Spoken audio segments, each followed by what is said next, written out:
Okay, now you can unmute. Good. Okay, so everybody got the good morning, good afternoon, and good evening, and you had a nice sleep and a nice meals and all that. Okay, I just want to say this has been going extremely well these last 3 days. We have gotten nothing but positive and more positive responses from all of you people, and we greatly appreciate it. It makes all the work and effort that Tali and her staff put into this worthwhile. So thank you all for that. But just before we get started, you know, a lot of times people say, what can you do? What can we do to help? Well, we'll get around to the most important part, obviously your time and your money later, but something you can start thinking about right now and through the mission today is if everybody who really thinks this is good and worthwhile can start thinking of friends that they are going to recommend that they get on the March mission. And it would be fantastic if all 51 or 52 people who have registered for this could all find me one more couple to register for the March mission. We're about, I'd say, a third of the way full on it already. But if we could get over 50 people again in March, it would be fantastic. So that is a big way that everybody could help by just introducing JNF to one of your friends, another couple, and get them to register for this mission. It'd be wonderful. So with that said, let's move on. Izzy, I'll turn it over to you. Yeah, so Izzy, do you want to say good morning? No, actually, I'm not the first one today, so I'm gonna turn it over to you, Tali. Yeah, we've changed it.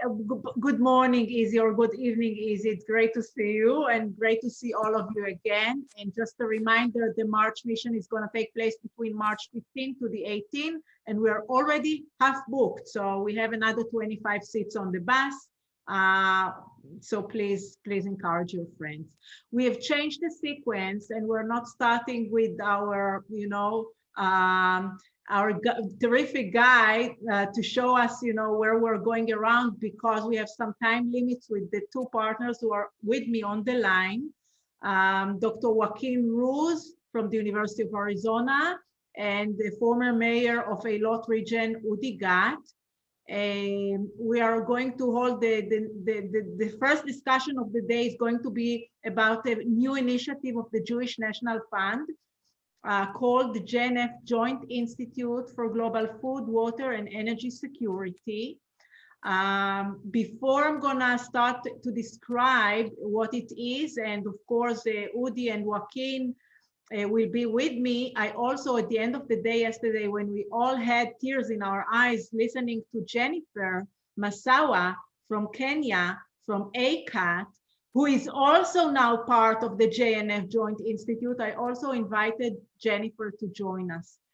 So between the four of us, we will describe the new initiative. Before we're starting, I would like to invite Lauren Lizerbram, our First Lady, to introduce Mayor Udi Gat, and then Mel Joseph. I don't see you, I see your spot, but I don't see you. I hope you're there to introduce Dr. Joaquin Rouge. So Lauren, the stage is yours. Okay, it's my honor to introduce Udi Gat, who was born and raised in Haifa and was active in the Israeli Scouts youth movement. Gat served as an officer in the Nahal Brigade, and upon the completion of his military service in 1980, he moved to Kibbutz Keturah in the Arava, where he worked in the date orchards. Gat served as the head of the Eilat Regional Council for 4 terms, from 1999 to 2016. In addition to his career as an agricultural practitioner, Gat worked in agricultural research development in the Southern Arava. Today, Gat serves as the co-director of the JNF Joint Institute for Global Food, Water, and Energy Security in collaboration with the University of Arizona and the Arava institutions. Here we go. Thank you. Thank you. Thank you. Thank you. Hello, Udi. Hi. Hi. Mel, it's your turn. You are muted. Mel, you're muted. We can't hear you. Great. That's better. It's my pleasure to introduce Dr. Joaquin Ruiz, who is the Vice President of Global Environmental Futures at the University of Arizona. He's a member of JNF's Joint Institute for Global Food, Water, and Energy Security, which is a joint program with JNF, the University of Arizona, and the Arava. He's also the director of Biosphere 2, an Earth System Science Research Facility designed for outreach, teaching, and lifelong learning about Earth, its living systems, and its place in the universe. And I'll add a plug for visitors to come and see the Biosphere, which is a fascinating environmental project connected with the University of Arizona. Great, thank you. Thank you, Joaquin. Say hi so that we can all see you. Joaquin, you're muted. Yes, hello, and thank you so much. Hello. It's a pleasure to be here. Shalom, Boker Tov. And Jennifer, say hi. We want to see you too on the screen. Hi, I'm Jennifer Masawa from Kenya, but part of Arava community. Thank you. Welcome, welcome to the three of you. Okay, so before we're moving forward and having both Joaquin and Udi and Jennifer speak about the thing, I wanna give you the context and what we're doing. We're all here because we care for Israel and we love Israel and we want to develop Israel. We all understand that the frontiers of Israel, the Negev and the Galil, are very, very important. We are now narrowing down where we landed yesterday afternoon in central Arava. The Arava area stretches from the Dead Sea to the Red Sea, and central Arava is one of three regions. The Arava is the longest border of Israel with Jordan. It covers about 22% of the land of Israel, and they only have 9,000 people. Without, mentioning even the horrible conditions, climate conditions that they're facing over there, the heat, the soil, the lack of water, etc., etc. Yet, all of the kibbutzim and the moshavim along these areas, their number one income is agriculture. So it's obvious that this area did something very right to conquer the climate conditions, the lack of water, the terrible soil, and to be the number one producers of dates in Israel, to be the first one in the market of Europe with peppers, with cherry tomatoes, with flowers. Something incredible is happening over there. Yesterday, we spoke with the Hani Arnon from ACAT, and we heard Jennifer, from one of the students in ACAT speaking about, what they've achieved over there. But I'm sure many of you are also familiar with the Arava Institute for Environmental Studies, a special college for environmental studies that hosts students from all over the Middle East, not just Israel. There are R&Ds, the fields with solar panels, the renewable energy, the baby of former Mayor Udi Gat is all over the Arava. And this is spread not only in the area of Central Arava, but also in the other region, Eilot region. And together with the R&Ds, the municipalities, the ACAT, the Arava Institute, they have gained a lot of knowledge and a lot of experience that in fact, we realized and they realized they can share with the world, and they can be the case study for the world as to how to do it right and how to work it out when you don't have all the means, the natural means, in order to be a farmer, in order to build a community, in order to conquer the water scarcity. So again, Jewish National Fund thinking about, expanding the communities, building more water reservoirs, supporting the R&Ds, medical services, etc., etc. Russell Robinson, our CEO, came to the Arava and they said, guys, on this, long stretch between the Dead Sea and the Red Sea, you have gained so much knowledge and so much experience that it is bigger than just the components. It's not only ACAT or the Arava Institute for Environmental Studies and so on and so on. It's much more. And to speed the population of the Arava and to bring more talented people and more doctors and professors and researchers. And in order to make, the world of what's going on over here, we need to find a good university that shares the same conditions like you, and to establish something bigger that can both develop the Arava, which is the #1 interest, of the Jewish National Fund, this is a Zionist organization, but also will share its knowledge and with the rest of the world and help other communities. To cut a very long story short, a year and a half ago, at the National Conference of the Jewish National Fund in Washington, D.C., a memorandum of understanding was signed between University of Arizona, and we have a representative over here, Dr. Joaquin Rouge, the Arava region, and Udi Gat represents 9 entities of the Arava region that holds all of this, knowledge and information, and the Jewish National Fund. We have a board of governors.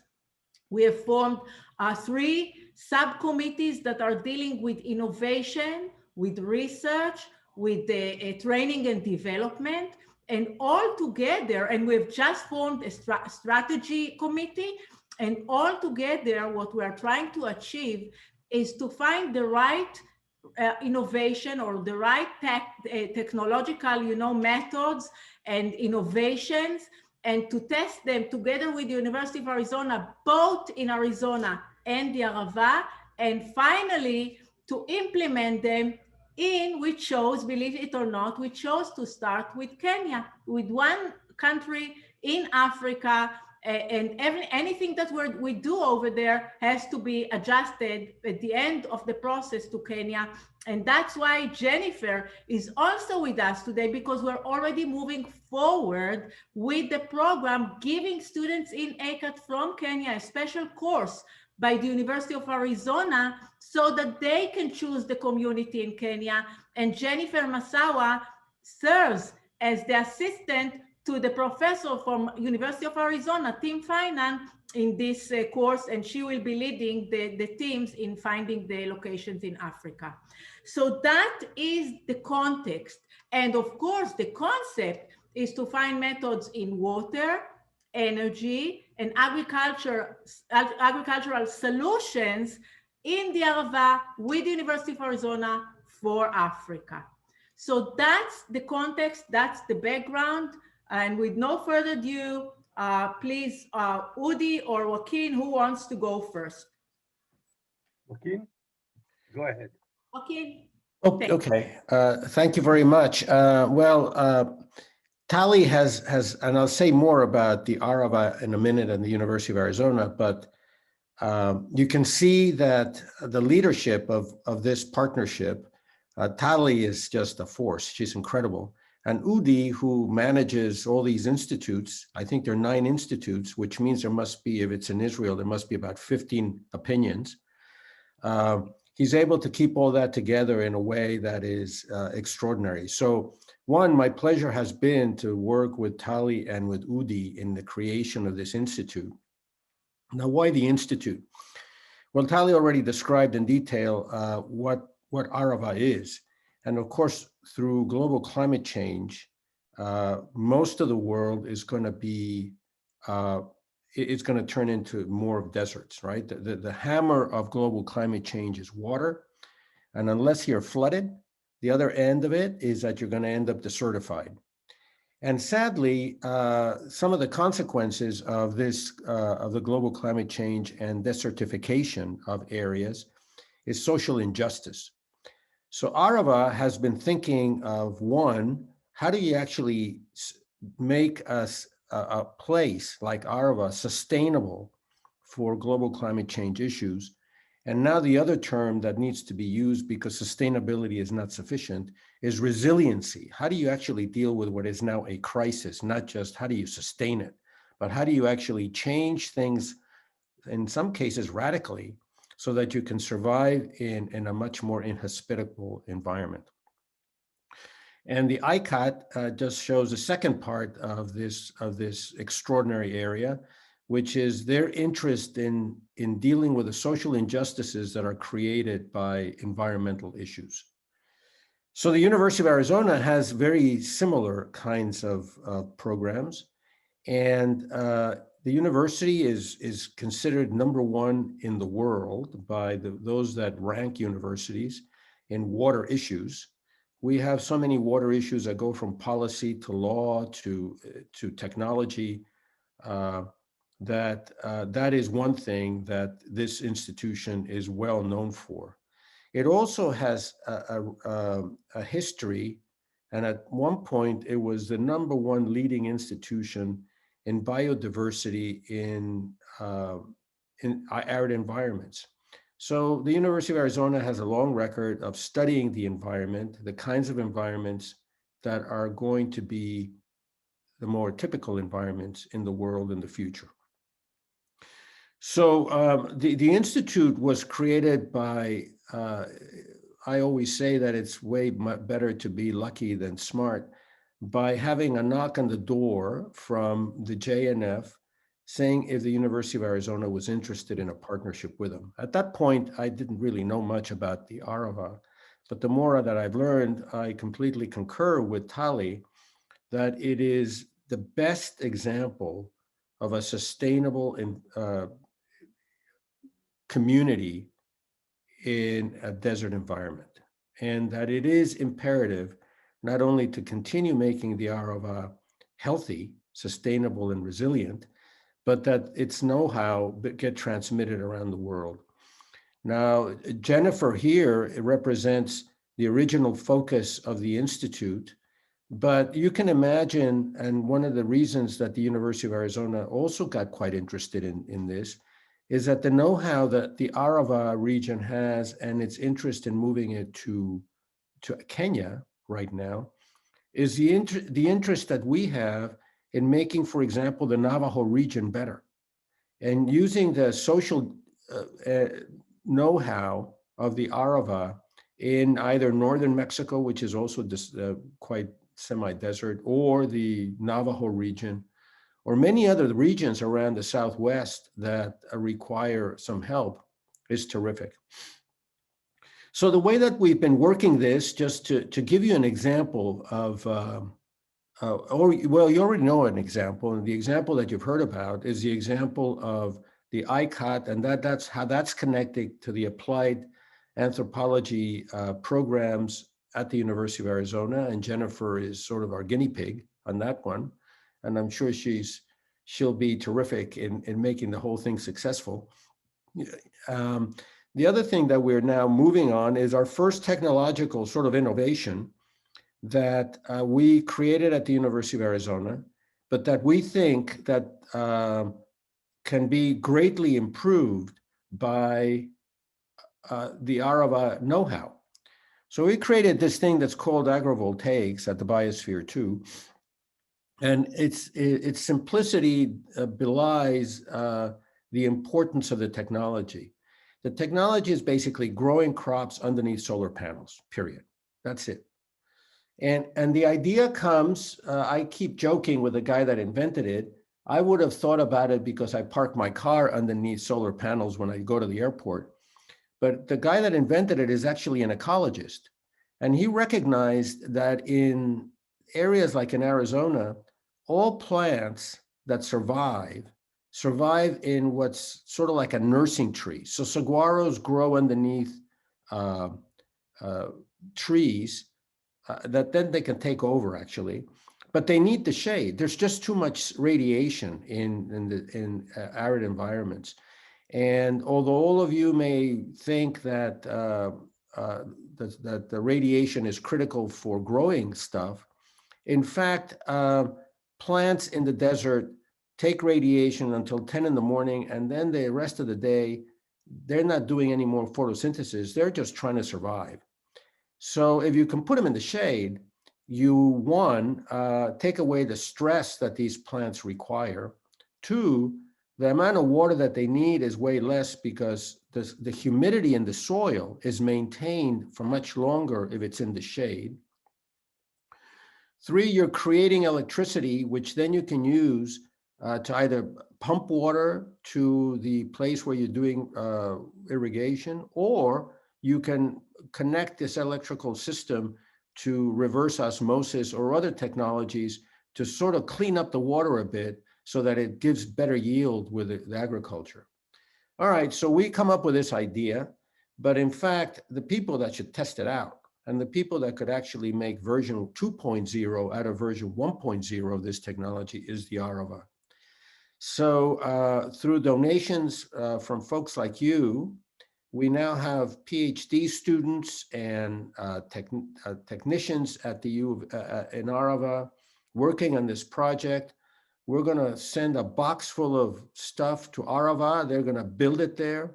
They're going to see what kind of agriculture works better, because you are creating a different environment when you put it in the shade. And the question is, after we make that work well, whether we can move it to places like Kenya, whether that fits the realities of the needs that they have there. And that's where Jennifer becomes so important, and people like Jennifer. NGOs and all these organizations that try to help those that most need it, for many years have had the ill-conceived idea that you can show up somewhere with a box of technology and that the people will use it happily.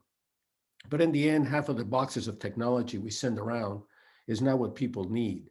So, so having a social component in which we technologists are paying attention to the needs of places and not show up like colonialists is quite important. I'm going to stop here because I think I'm taking way too much time, and let my good friend Udi continue. Thanks, Joaquin. So as Loren said, I'm living in Ktora for the last 40 years. I'm a member of the Kibbutz Ktora.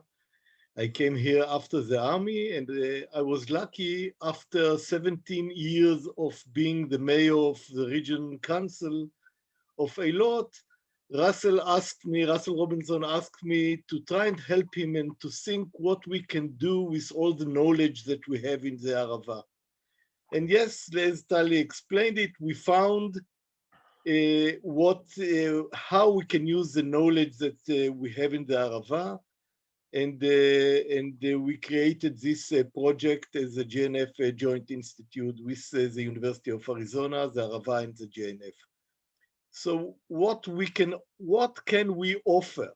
We can offer what we have, and we want to offer a kind of a box of connections, relations, and combinations of the partners in the Arava with GNF, of course, and UA, and about what we know we have, and we have a lot of experience about its agriculture, especially in arid places, using water, especially salty water, and not in good quality water, and renewable energy. And I don't know if you are, I can see now 52 in the delegation here, people, I don't know if you know that now we are producing in the Arava 120% of all the energy that we need. So now we are producing here, especially in the southern part of the Arava, but not only, more energy that we need. So we are exporting daytime the energy to the middle of the country. So if we can export, and we know how to do it, renewable energy, and we know a lot about agriculture and water, why not, one, to develop the Arava, and second, to help the world, like Tali said before. And we can do it. And that's why we created such a combination and relationships between friends in Arizona, in Tucson, and in the Arava. It wasn't simple to start, but after it started, we are in the right way. Of course, it's a GNF institute. Okay, we are partners, but it's a GNF institute that believe that we can do both, develop the Arava, and I'll give you an example, and in the meantime, to help the world, Tikkun Olam, Or LaGoyim, what we are as Jewish people want to do. So the first research that Joaquin explained about about agrovoltaic, the research subcommittee decided about what Richards will be the first one. We started it, and to start it, we needed a postdoc that will handle it and will lead it.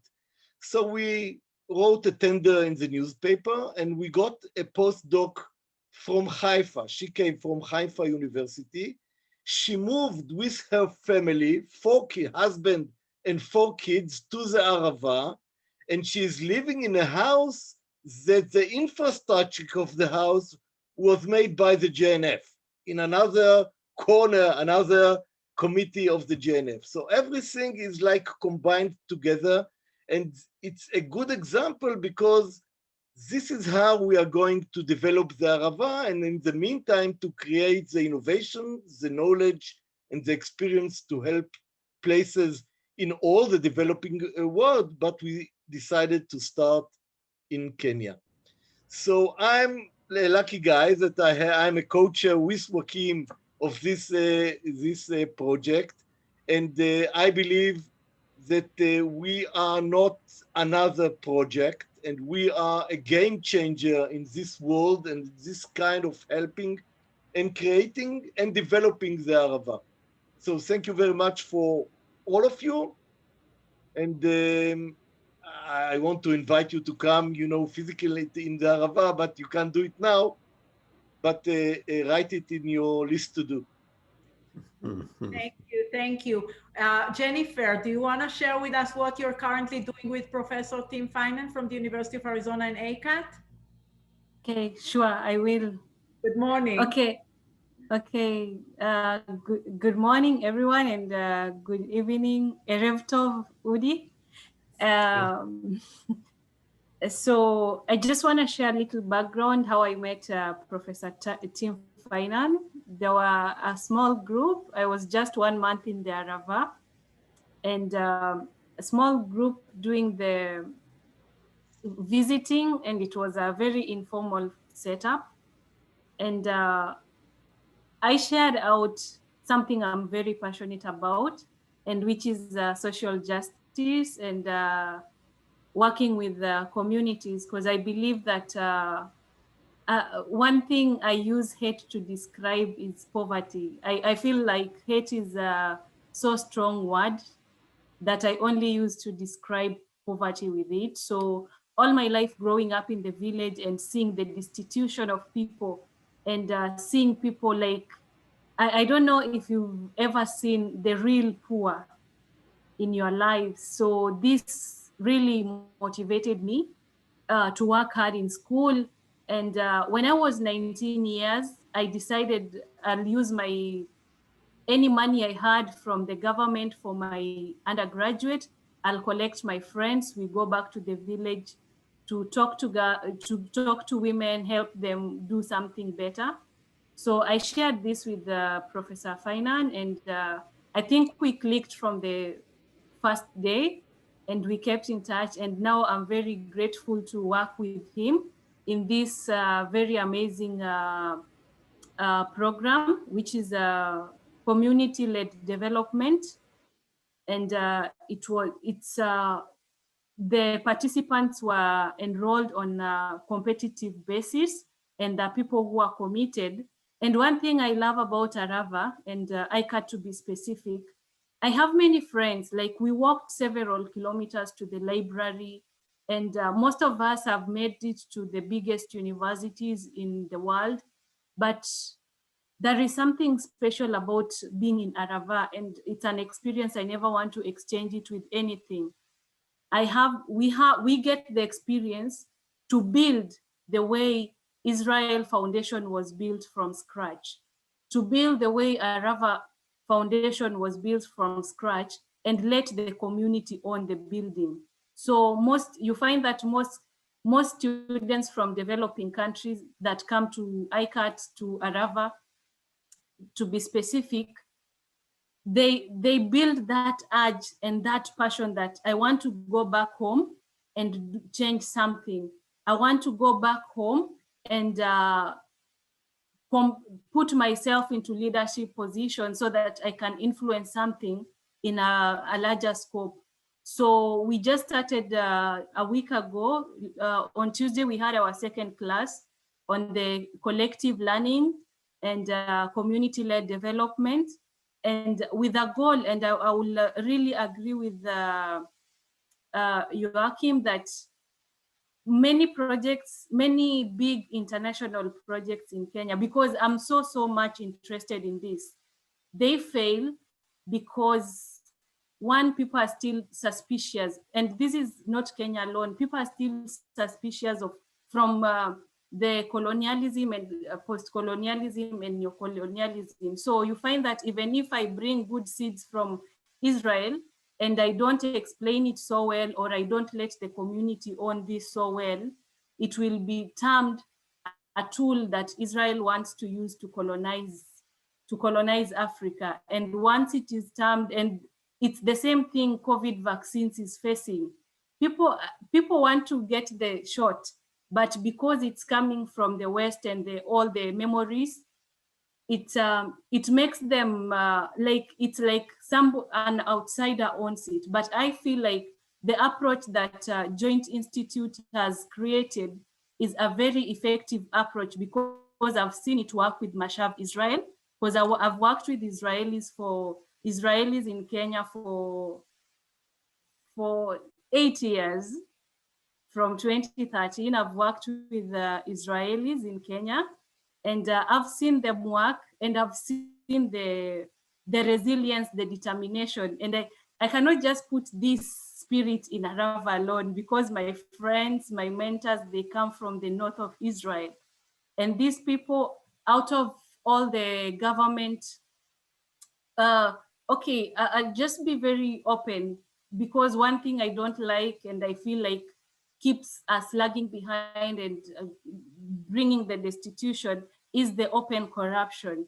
And I'll give you a story about this Israeli company. It's called Green Arava. So there was a period, all the international, like foreign developers will be given tenders with the government, and they will just steal the money. They'll collude with the insiders, and they'll steal the money. But out of the several, the only one that stood upright was this Green Arava, and the story really amazed people. And this is the picture that people have about Israel in Kenya. This is the picture that people have about Israel in Africa, that they're efficient, they're game changers, and this one I agree with Udigat. And I really like the spirit, and personally I know as the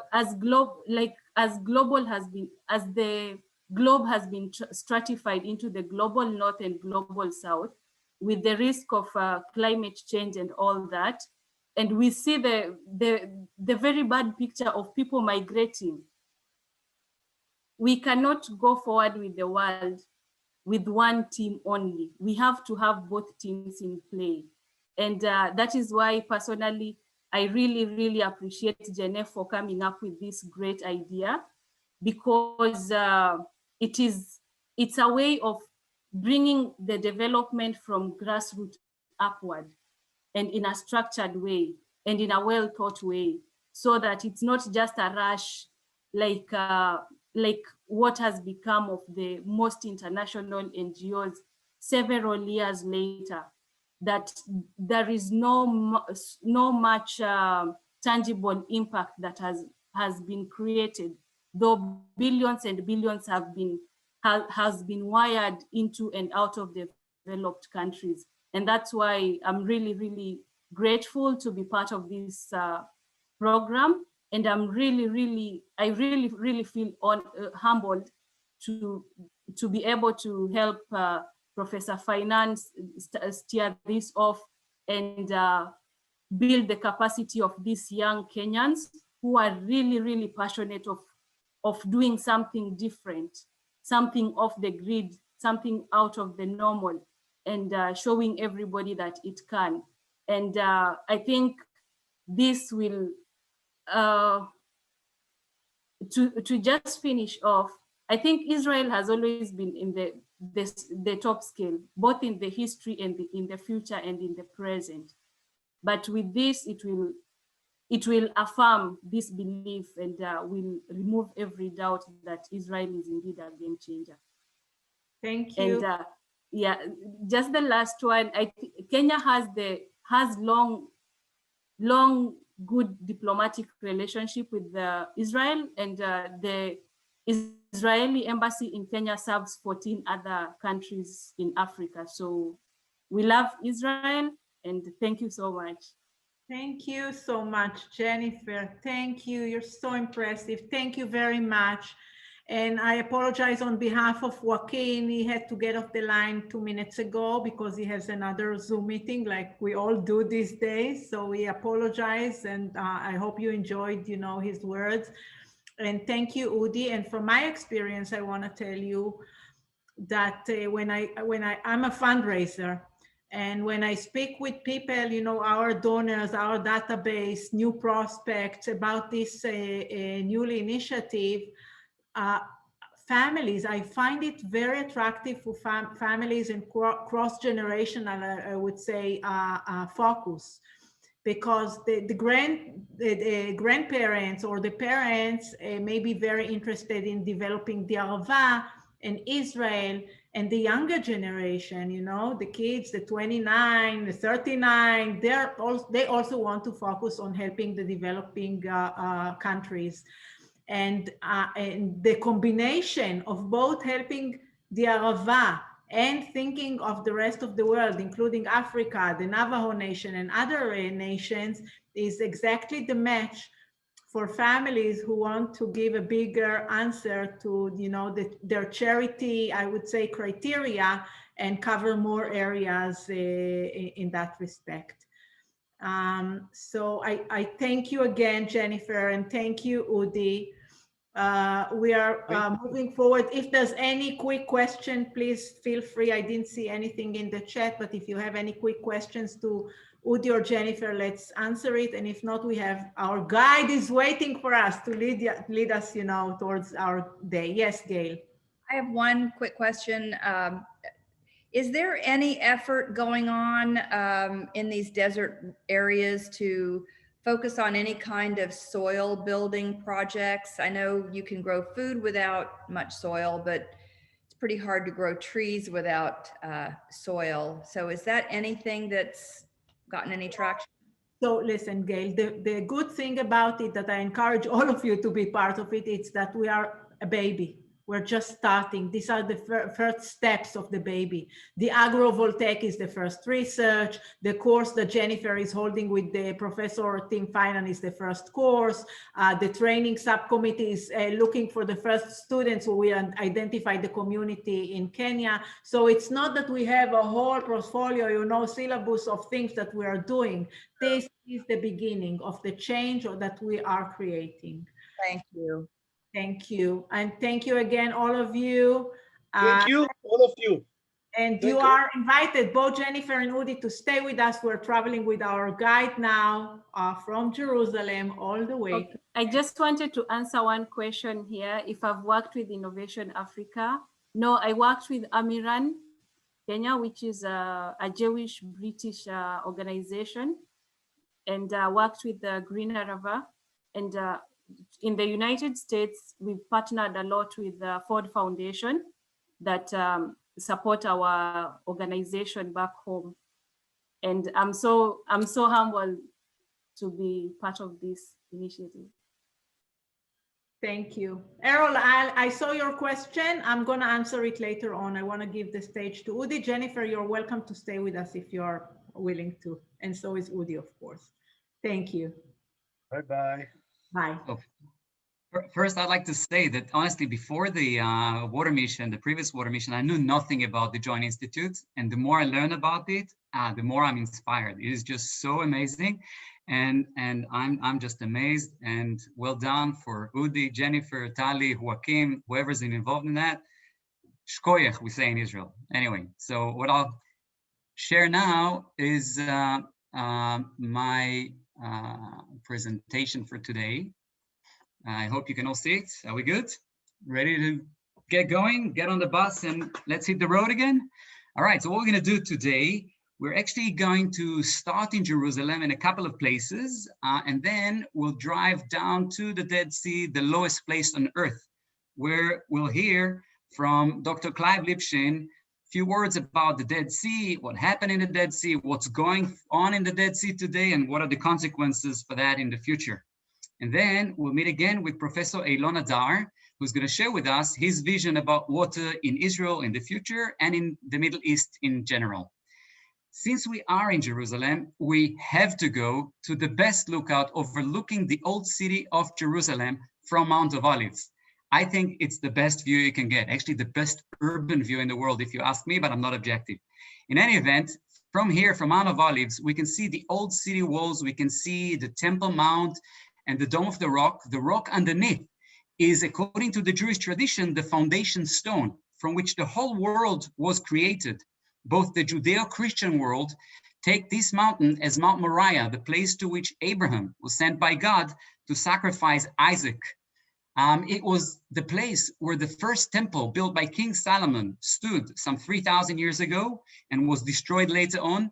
And then the second temple was built and was rebuilt later on by King Herod the Great into the greatest temple plaza in the whole world at the time. This temple, too, unfortunately got destroyed in the year 70 by the Romans. If we go back to the lookout, the way it is today, sorry, I think I've taken one too much. No, we're good. So we can see the Temple Mount and El Aqsa Mosque on the left and the Dome of the Rock over here, the Golden Dome of the Rock on the right. That is the place that, according to the Muslim tradition, this is the rock from which Muhammad have ascended up to heaven on his night journey.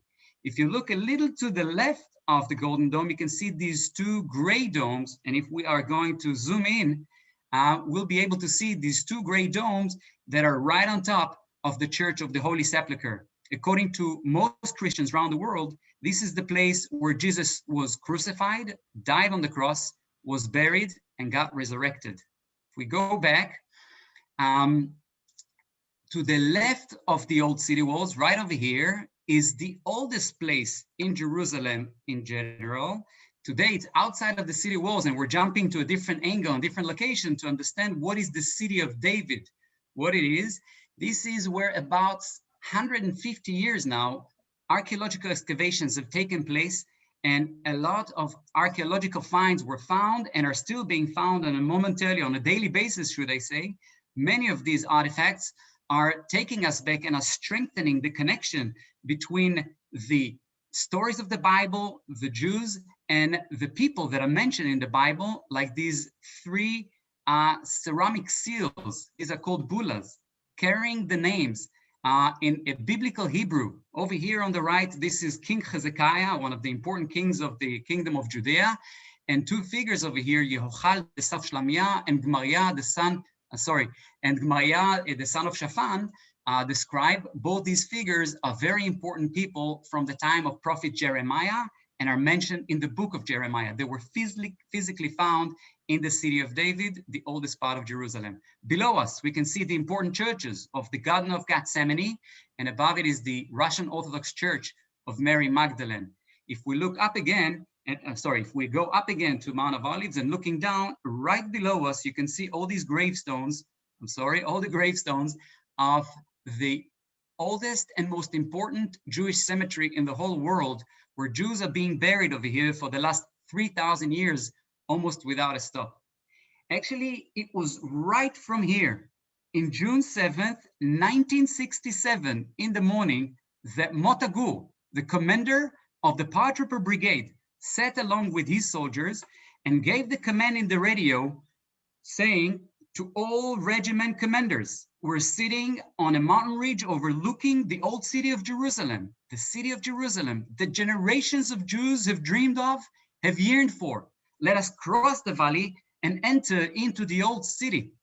And it was a couple of hours later that same Mota Gur have declared up in the radio these three very powerful words for the ears of Israelis: Har Habayit Beyadenu. The Temple Mount is in our hand. The Temple Mount is in our hand. That, of course, was part of the 6-day war. Now we're going to leave this area of Jerusalem and we are going to exit. We're going to leave the city to the west into a very powerful place, the 9/11 Living Memorial Plaza. This very powerful plaza was built, and as you can see, was built to commemorate, to commemorate and memorize the 2,978 victims of the terrible terror attack. A sculpture in the shape of the flag of the US, turning into a flame of the eternal flame, again in the memory, was placed and was created by the Israeli sculptor Eliezer Weisshoff.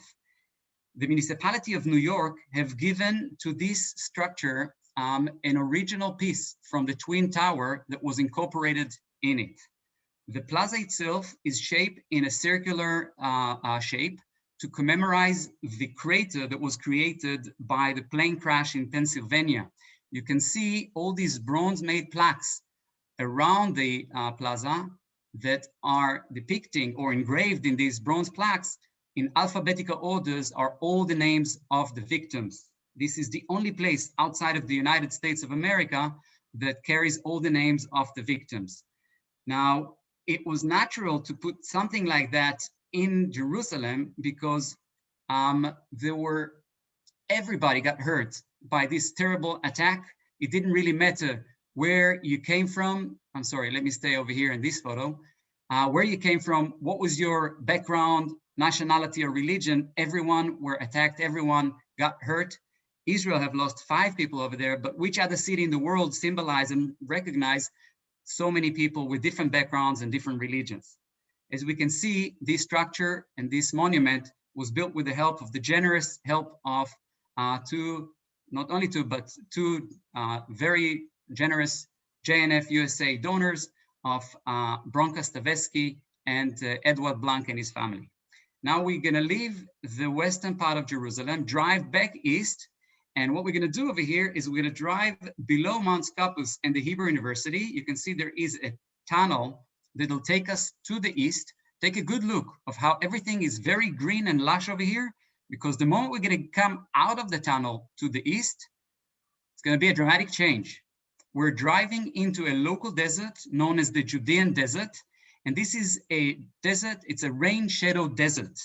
The rain shadow desert is created, as we can see, the clouds are being formed above the Mediterranean Sea, and as they're ascending up the mountain towards Jerusalem, the temperature drops down, the cloud shrinks and cannot absorb as much humidity, for which most of the rain fall at the top of the mountain. The moment the clouds go across the mountain and start going down towards the valley, temperature goes higher, the cloud expands and can absorb more humidity, for which less rainfall. That makes up on the mountain where Jerusalem is situated about 25 inches of rain per year. And down over here, just a few miles out of Jerusalem to the east, it drops dramatically to 2 and even 1 inches of rain per year. So as we drive out of Jerusalem to the east, we're also driving into the West Bank. The West Bank that was under Jordanian control up until 1967 was conquered by the Israeli forces along the Six-Day War. And since the 1990s, is divided into 3 different areas. We call them A, B, and C. Over here in 3 different colors. Area A is painted in yellow. These are areas that are in full control of the Palestinian Authority. I'm sorry, Area B is controlled militarily by Israel, that is in brown over here, but civilly, administratively, is controlled by the Palestinian Authority.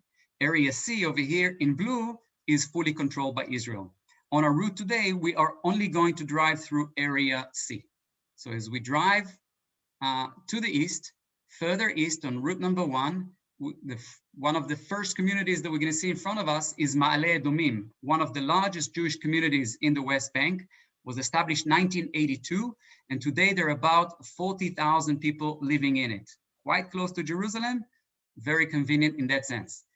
As we drive a bit further east, there are going to be 2 sites right across from each other next to the road. The one over here, this is called Caslum Rouge, is a fortress from the Crusader time period called the Red Fortress. As for the red colors of the rocks, you know, the legend tells about the stories of all these caravans that used to make their way between Jericho and Jerusalem, many of which were attacked by decoys and robbers. And because of the blood that was shed from the people, it colored the rocks and now it is red. Of course, you know, it has to do with some geological phenomena, but that's why a lot of these communities and places are related to red. Ma'ale Edomim, Kfar Edomim, Caslum Rouge, and so on. Across the road on the other side, according to Christian tradition, this is the Good Samaritan Inn, where the Good Samaritan have brought the dying person that he saw on that road and took care of all of his needs. Jesus referred to that as whatever you've done to the man, it's like as if you've done it to me. So as we're making our way further east, in a distance, we're already going to be able to see the Syrian African Rift Valley with the Jordan over here and the Moab Mountains. The Syrian African Rift Valley, we've mentioned a couple of times earlier, we call it so because it starts in Syria over here and it goes all the way down to Africa. What we have over here are two tectonic plates that are moving away from each other. One is the African tectonic plate, which part of it as a subplate is Sinai and Israel, meaning the Western plate, as we see over here. And then the Eastern plate is the Arabian plate, are made out of Saudi Arabia, Jordan, and Syria, which you can also see over here. These two tectonic plates started moving away from each other and sliding away from each other in the past 20 million years. So much so that if you want to see how the two used to be connected all that long ago, you just have to go about 70 miles up the road or up the hill on the Arabian plate, or vice versa on the Western plate. Anyway, I hope that's helpful to understand the Syrian African Rift Valley. As we continue and about to see the valley, the moment we'll be in the valley, the first city we'll see on the left is the city of Jericho. Down in the lowest place in the valley, we have the Jordan River flows from north to south till it hits the Dead Sea. And it was over here about 3,200 years ago that the Israelites have crossed through the Jordan River and taken the first city, the city of Jericho. Some would argue the oldest city in the world, or one of the oldest cities in the world, with the help of the prostitute Rahav.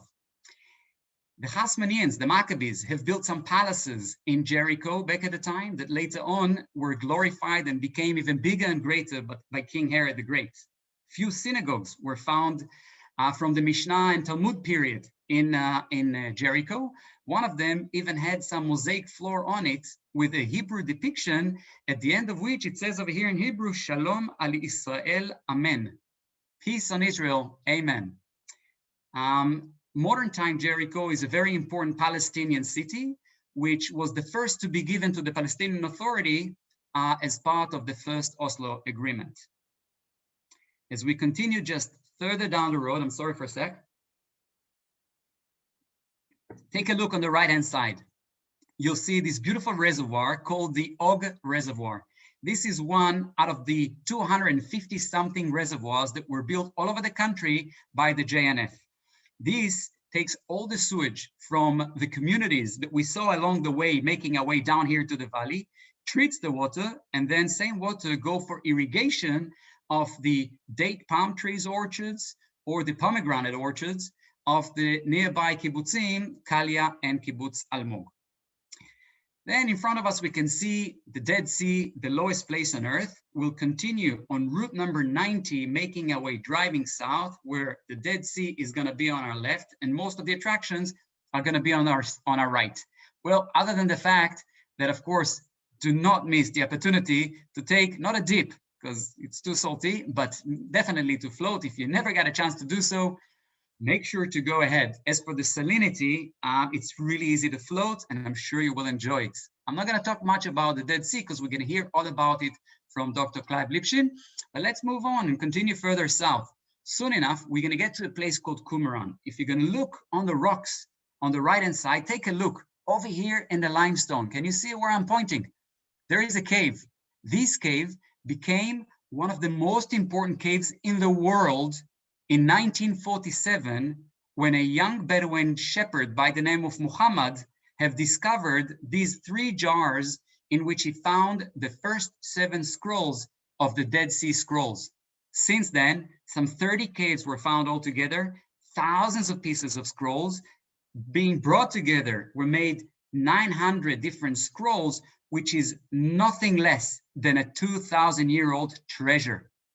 These are biblical books that are taking us back at least 1,000 years earlier from what we had till then in the authenticity of the writing of the text in the Bible. This is huge for both Jews and Christians alike. Other than the biblical books, of course, some apocrypha, the external books were found as part of the Dead Sea Scrolls, some sectarian books that are relating to the cult of the togetherness, Kat Hayachad in Hebrew, that we believe we're living over here in the site of Qumran, and tradition says that John the Baptist have also dwelt with them for some time. Most of the scrolls today are housed in the Shrine of the Book in the Israel Museum in Jerusalem. So a special house were made in order to host and to exhibit the Dead Sea Scrolls. Further down on our right, Kibbutz Mitzpe Shalem, quite famous for the Arava factory, which produce all these all these creams and lotions and mud and so on that are being collected from the shores of the Dead Sea, with all these minerals that are coming along with the percolating water that is coming from the earth, picking up along the way all the minerals. I'm sure all of you are familiar with Arava that have all these creams and lotions. A bit further south, again on the right, you're going to see a beautiful oasis. This is Ein Gedi. Ein Gedi, the spring of luck, or the spring of the baby of the goat. 4 springs, 2 streams of fantastic fresh water have been a great magnetic pull for flora, fauna, and people in all the different historical periods. We have quite a few archaeological sites in the area of Ein Gedi, where the oldest one is this one that we see in front of us, believed to be a Chalcolithic time period temple that is dating back some 6,000 years. It says in the Bible that David ran away from King Saul. When David, after David and Goliath story, and David was so popular, so Saul was chasing him, and David ran away to the wilderness of En Gedi, where the wild goat dwells. The ibexes are still there to be seen. The tradition says that David was hiding in a cave, and as you come to visit the National Park of En Gedi, I'm sure you'll bump into these very nice looking animals, the ibexes, the wild goat that are mentioned in the Bible. The Roman and Byzantine period Jewish community that was excavated of En Gedi have discovered a very beautiful synagogue with a mosaic floor depicting birds and flowers and some fruits and so on. And along with that, some inscriptions on the same mosaic floor in Hebrew and Aramaic. Take a look at this specific one down at the bottom, and we're going to zoom in. This specific inscription relate to some kind of a secret that the community of En Gedi have kept from other people. We believe that the secret is about the balsam and perfume. In Hebrew, we call it bosem ha'afarsemon. Afarsemon in Hebrew, it's like persimmon, but we know it's not the fruit. We believe it was some kind of a bush that out of its trunk came a sap with which the most expensive perfume in the world at the time was produced. We are not 100% sure what was that bush and what is it all about, because I guess back at the time we still knew how to keep a secret. These have gone. Further south, not too far, just a minute away, this is the modern kibbutz En Gedi, established 1953, and today you may say it's like a botanical garden, fantastic looking kibbutz. From a distance, you're already going to be able to see Masada, this horst, a disconnected mountain, higher than its surrounding, behave like a natural shelter, you may say, surrounded by steep cliffs all around. You're going to have to make a decision whether you're going to take the 45-minute walk through the snake path or you're going to take the cable car with me. How about we're going to meet in about 45 minutes? Forget it. Not this time. We're going straight up. King Herod the Great have turned Masada and built Masada to a citadel palace, to the greatest standard, unbelievable standard. He built palaces and bathhouses and storerooms and water cisterns. Even a swimming pool was built up on the mountain. With all respect, no question, fantastic looking palaces. King Herod the Great have built it mainly as a safe haven, as a shelter if the need may arise and one of his enemies, and he had many of these, would want to come and take his head. So this was a safe haven for him. King Herod the Great was crowned by the Romans in Rome to be the king of Judea, the province of Judea under the Romans.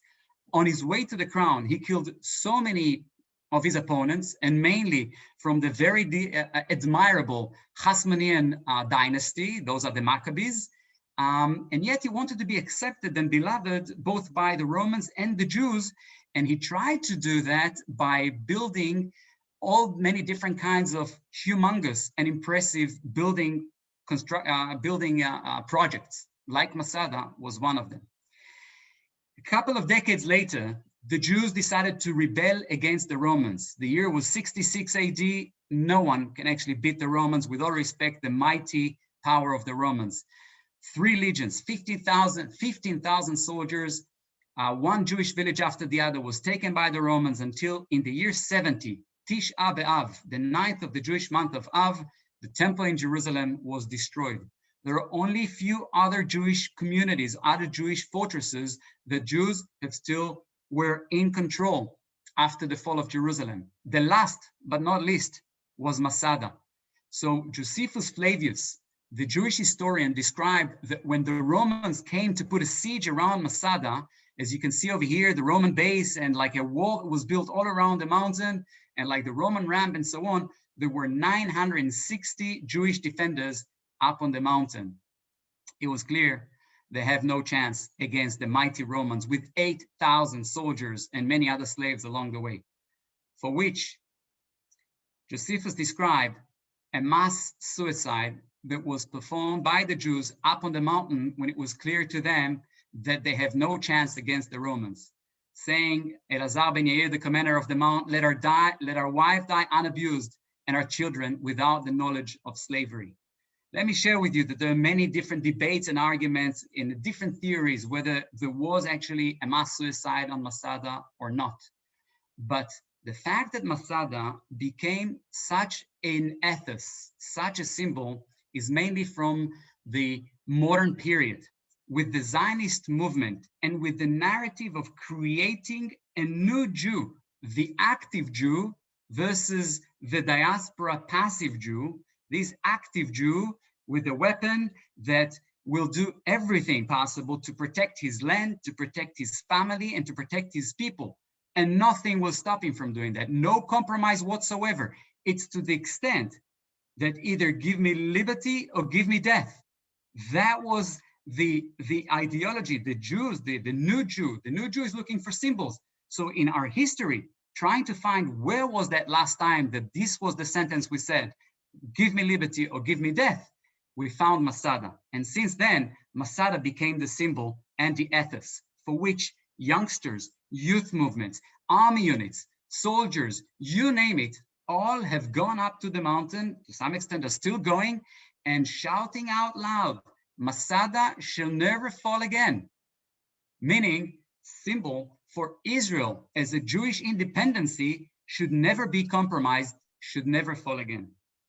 One of the oldest synagogues in the world ever to be found was discovered up on Masada. It's going back to the 1st century AD, when the temple in Jerusalem still stood. And over here in this room, there's a beautiful initiative that JNF USA is involved in, having Shimshon the scribe seated over there in that air-conditioned room, and you can see being inscribed. He is a scribe and he's writing a Torah book. You can send and you can donate a word, a verse, a chapter, you name it. Few books already were inscribed, were written up on Masada by Shimshon the scribe. And yes, it was, before yet, one of these Torah books were donated, as we can see over here, were donated to the Alexander Mas High School in Israel. We heard about a few words about it yesterday.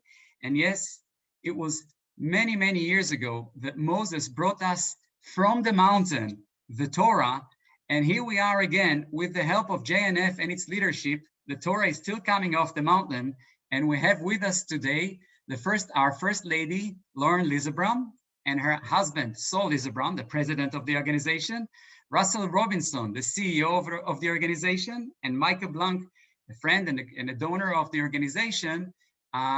We are all very thankful to you all. And with that, I'll bring it back to you, Tali. Wow. Wow, great. Let's move forward. Thank you, Izzy. We have Dr. Clive Lipshin, with whom we've already met to discuss transboundary water 2 days ago. Hi, Clive, you're here, I know. Clive. Hi, Tali. Hi, everybody. Erev Tov, how are you? I'm good, I'm good. Erev Tov לכולם, או צהריים טובים, או בוקר טוב, אני לא יודע. Okay, so Clive, we are at the Dead Sea waiting for you to give us a 10 minutes brief as to what is going on in this, wonderful spot and why, and please share with us your knowledge. Okay, thank you, Tali. Okay, so I'll share my screen. Where's the presentation?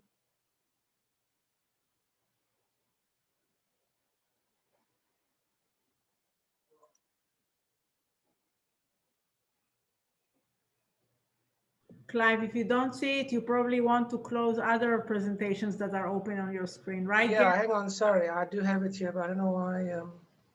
Hang on a moment, close this. Okay.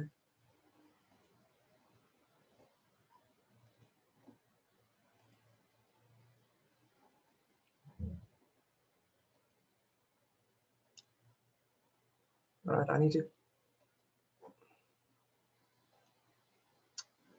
I'm gonna have Tali. Let me log in again. Give me 1 second. Okay, Rachel, do we have Clive's presentation from the last tour of the Dead Sea? Maybe you can share it? No, I don't have a copy with me. Okay. Mark, it's a good time for you. We wanted to have some time, right? In between. Okay, okay. Yeah, Clive is definitely worth listening to, and I'm sure we'll get this this fixed. But what I do want to say, and I'll say it now instead of waiting till the end when everybody will be in a hurry to get off, is again, we thank all of you for everything you're doing for the Jewish National Fund.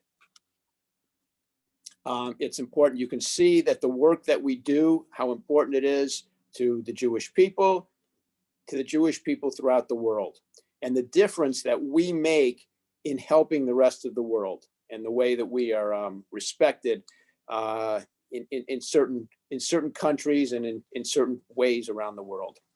So with that said, I want to let you know again, I want to emphasize, if you could help us recruit for the March mission, that would be terrific. If any of you would like to get involved in the Jewish National Fund in any way, you can join the Water Task Force. It's a $10,000 minimum commitment each year. You can just get onto your local boards, and obviously you can make a donation to the Jewish National Fund annual campaign. And we will be, Tali or I will be contacting every one of you in person on the phone to thank you for participating and to see and talk to you about helping out in any other way that you may want to and desire to going forward with Jewish National Fund. So if I don't get a chance at the very end, because some of you may leave in a hurry, I want to thank again all of you for participating in this mission. Thank you, Mark. Clive, we're all watching your screen. Great, thanks. Sorry about that. I had to refresh the Zoom. I was on Zoom meetings from morning till evening today. Okay, so let's begin. If you just put it in slideshow mode. Yep. There we go. Beautiful. Okay, so you already heard from Izzy how amazing and special the Dead Sea is, and the region around the Dead Sea, like Qumran and Masada. What I want to spend a couple of minutes talking with you guys about is some of the environmental challenges we're facing with respect to the Dead Sea, and basically what we're dealing with here is that the Dead Sea, this very unique and one of a kind ecological resource. It's the only saline lake where one can float on the waters. Is really shrinking. It's unfortunately the Dead Sea is living up to its name, in that it actually is a lake that is slowly fading away. And you can see here that the main reason is that the source of water feeding the Dead Sea, as you see in this slide, is the Jordan River. The Jordan River flows from the Sea of Galilee in the north, the Kinneret, all the way down to the Dead Sea. In around 1900, when there was very few people living in the area, the population was low and the demand for water was low. The average amount of water that would flow into the Dead Sea from the Kinneret was about 1.5 billion cubic meters of water per year. And this amount of water basically was enough to offset the amount of water that would evaporate annually from the Dead Sea, and it kept the water levels stable. But today you can see that we're losing somewhere about 80 to 90% of that flow. Only around 100 to 150 million cubic meters of water reaches the Dead Sea today. And so we're losing around 850 million cubic meters of water per year. And this is the primary reason why the Dead Sea is slowly shrinking. And you can see that here, excuse me, in this little cartoon, where you can see between the year 1960 and the year 2007, how the Dead Sea Basin has actually shrunk. And what you also see here in this little graphic is that the Dead Sea is actually made up of two basins, a northern basin and a southern basin. And in the 1960s, there was a continuation of water flowing from the northern basin to the southern basin, making it one contiguous lake. But today, as you can see, when we get to the year 2007, that the Dead Sea is actually made up of two basins, a northern basin and a southern basin. The real Dead Sea, or what is left of the real Dead Sea, is the northern basin. And what we see in the southern basin is actually a series of evaporation ponds that were built by the Dead Sea Works on the Israeli side and by the Arab Potash Company on the Jordanian side, due to the very valuable potash, potassium chloride that is found in the Dead Sea. And potash is a very, very, very important source of plant nutrition. It's a major ingredient in plant fertilization for crops around the world. So the southern basin today is actually a series of industrial ponds that is of huge economic importance to both Israel and to Jordan. And it's because of the evaporation ponds that we still have water flowing from the northern basin to the southern basin. If there was no evaporation ponds or no economic value to extracting potash out of the Dead Sea, then the southern basin would just be a vast, dry salt flat. The main challenge we are facing around the Dead Sea as a consequence of the declining water levels, because no longer is water coming into the Dead Sea via the Jordan River, are sinkholes. And sinkholes are forming rapidly all around the northern shoreline of around the northern basin, both on the western side, on the Israeli side, and on the Jordanian side.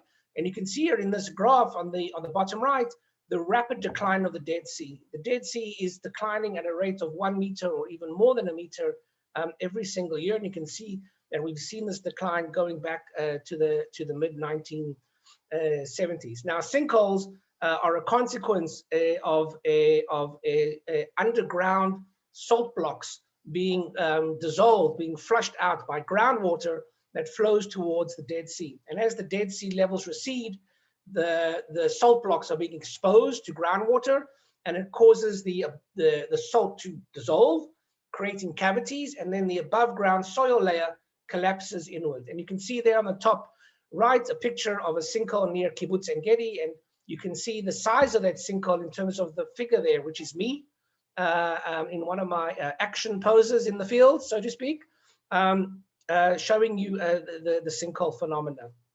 And you can see on the left how the sinkhole issue is getting worse year by year. According to the Israel Geologic Survey, they mapped on the Israeli side roughly 10,000 sinkholes up until now. These sinkholes mean that are a threat not only to the Dead Sea itself, but to all infrastructure around the Dead Sea. So we're talking about roads, bridges, agricultural fields, buildings, electric power lines, and so forth. There is only one solution to dealing with sinkholes, and that is to stabilize the water levels of the Dead Sea. If we do that, then groundwater will no longer be able to flush out the salt under the surface. There is no other solution to sinkholes. If we do not stabilize the seawater levels, the sinkhole phenomena will continue, and eventually, in the not too distant future, the Dead Sea may simply be too dangerous and no longer accessible. And so places like Qumran and Masada, especially Masada, it won't be safe for tourists to come and visit such an important place in the country. Here you can see quite dramatically how the Dead Sea has declined. This is in the northern basin near to the city of Jericho. You can see that the sign there says the shoreline in 1984, and those were the steps actually going down to the beach. And where the shoreline is today, you can't even see where the shoreline is today. So this is, in my opinion, one of Israel's greatest environmental challenges: how to save the Dead Sea, a unique body of water with massive cultural and historical value to Israel and to the world. We simply should not be complacent and just say, well, there's nothing we can do. What will be, will be. That certainly is not acceptable, certainly not to me. So the idea to try to stabilize the Dead Sea water levels, as I mentioned, as the only solution to the sinkholes, is a project that I'm sure some of you are familiar with because it's been around for many years and it's been in the press, in the media, is what we call the so-called Dead Sea Touretsy project. And this is basically an idea to actually try to solve the region's two most pressing environmental problems: the Dead Sea and water scarcity. It's quite an elegant concept. The idea is to pump water from the Red Sea near Eilat in Israel and Aqaba in Jordan, and via a series of pipelines, pump the water up along the Arava Valley on the Jordanian side, and then send that water to the, use the altitude difference between the Dead Sea and the Arava, which is roughly 400 meters. So with that altitude difference, you can generate electricity, and that's important to power desalination. And the idea is that we will use that energy to power desalination to provide fresh water, which will mostly go to Jordan, which is the most water scarce country in the region, and use the waste brine coming out of the desalination plants to offset the water losses that is currently occurring in the Dead Sea due to the decline of water entering the Dead Sea from the Jordan River. So briefly, you can see here on the slide, the cost of the proposed project is around $10 billion. The goal to stabilize the sea level of the Dead Sea and to supply electricity and water to countries in the region. And very important, a project that can promote regional cooperation, because as you can see here, Israel is involved, Jordan is involved, and the Palestinians also have a role to play as a beneficiary in getting some of the water that will be generated via desalination. But there are risks, there are dangers. And one of the dangers, as you can see here on the slide, is changing the sea level of the Dead Sea, specifically changing the chemical concentration of the Dead Sea, which could have a huge impact on the potash industry. So there is concern on what this project may do ecologically to the Dead Sea and the economic impact of that to the very lucrative potash industry in both Israel and Jordan. In 2011, a study was produced with support of the World Bank and with researchers from Israel, Jordan, and the Palestinian Authority. I was one of the researchers on this project, and this report was basically to determine what is the feasibility of such an ambitious project. And there are three main conclusions that were drawn from the study. One, a pipeline is preferred over a tunnel. In other words, we were looking at different conveyances, and the pipeline is the preferable option because you can build the project in stages. Second, the total cost of the project was estimated to be $10 billion, with about half of that being commercial. In other words, this will be promoted as a public-private partnership. Of course, the project is probably more expensive today because we're going back nearly 10 years. Actually, we're going back 10 years, 2011. And third, the study identified appropriate engineering solutions, mostly to the risk of leakages in the pipeline and the potential risk of seawater infiltrating into the groundwater of the Arava What is actually happening, or to try to bring you up to date with this concept, is that Israel and Jordan in 2013 approved a phase 1 or pilot project of the Red Sea, Dead Sea idea. And the idea was to do the following: to build a desalination plant in Aqaba, which will provide water to Aqaba and to Eilat, and then to take the reject brine from the desalination plant and send it to the Dead Sea to determine what would be those ecological and chemical impacts on the water quality of the Dead Sea, to minimize any potential problems for potash production. To bring us up to date, in 2015, Israel and Jordan signed a binational agreement to actually begin exploring the implementation of this project, where Jordan would provide drinking water quality to Israel in Arava side. That water would not be used for drinking; it will be used for agriculture. And Israel would provide a similar amount of water to Jordan in the north via the Sea of Galilee, via the Kinneret. Unfortunately, since the year 2015, we're now 6 years beyond 2021.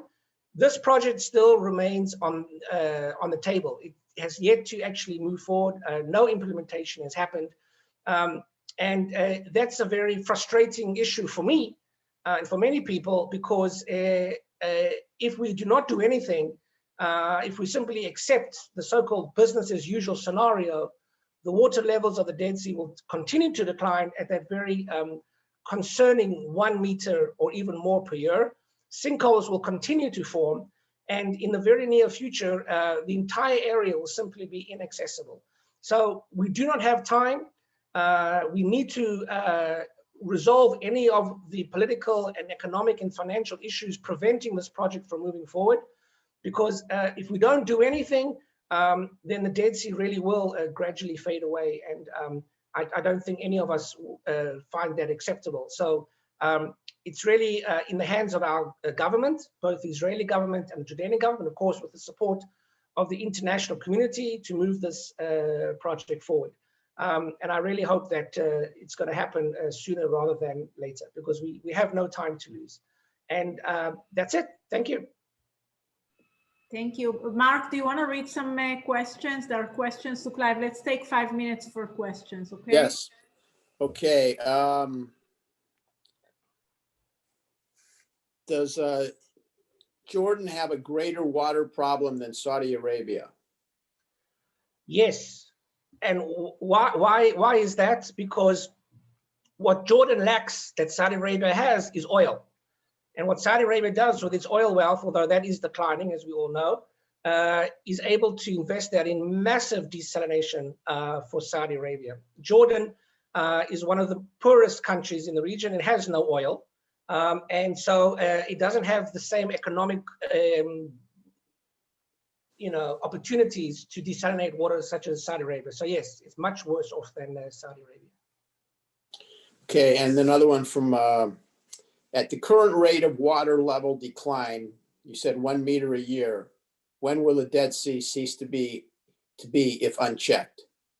Okay, so that's a very good question. It's important to understand the Dead Sea will never disappear. The Dead Sea will eventually stabilize when the evaporation rate and the density of the water more or less equalize. And at that point, the evaporation will slow. So, but the estimates are that the Dead Sea can continue to decline another 200, 300 meters. So we are today at around 420 meters below sea level. The Dead Sea, therefore, can continue to recede to beyond 600 meters below sea level. Now, what that would mean, if we reach that scenario, the Dead Sea would be a super saline body of water with no value to anybody. And most of the water would actually be on the Jordanian side. And of course, way before that happens, we are going to see thousands of more sinkholes opening up. So in my opinion, we're literally, we're not decades away from catastrophe. We are years away from catastrophe. And when I say years, 5 to 10 years. I don't think we have Within a decade, if we don't do anything within the next decade, then the Dead Sea is lost. Okay, next one, are there sinkholes in the southern basin near the hotels? That's a very good question. No. Why are there no sinkholes near the southern basin? Because the southern basin is operated as evaporation ponds, as I mentioned. So actually what happens there is the water level is kept stable by the Dead Sea Works. So they work according to an algorithm on what is the optimal depth of the water to create the optimal precipitation of potash out of the water. So because they keep the water level artificially stable by pumping water from the north to the south, there isn't this ability of groundwater to dissolve the salt. So the irony is the risk to the hotels is not water receding, it's actually flooding. Why flooding? Because salt is sedimenting out of the evaporation ponds. Salt actually has no value to the potash industry. So the substrate of those ponds is rising every year and actually risking flooding of the hotel foundations. So there actually, it's a reverse problem. They have to actually build dikes to prevent the waters from flooding into the basements of those hotels. Okay, and you'll love this one, Clive. Why not the Med to Dead instead of the Dead? Why not the Mediterranean Sea to the Dead Sea? Right, I'm a huge fan of Med to Dead.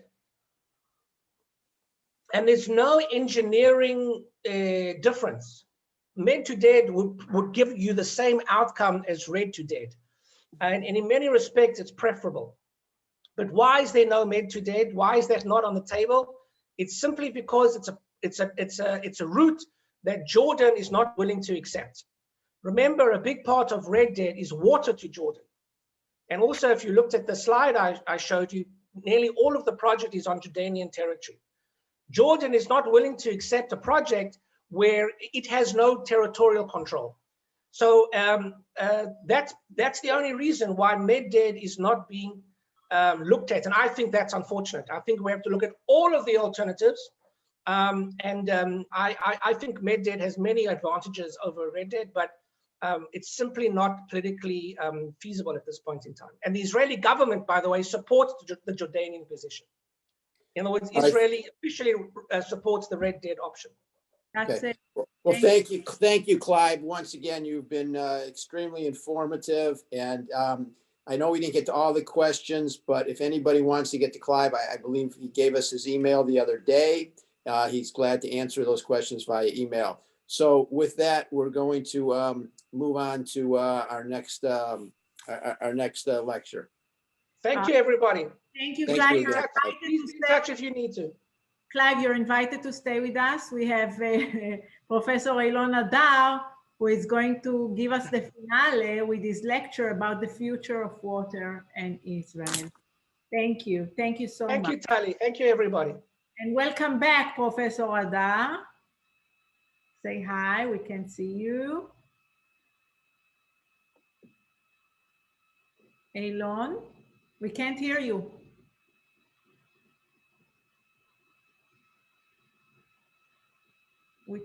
We cannot hear you. Oh, we can see your presentation, but we can't hear you.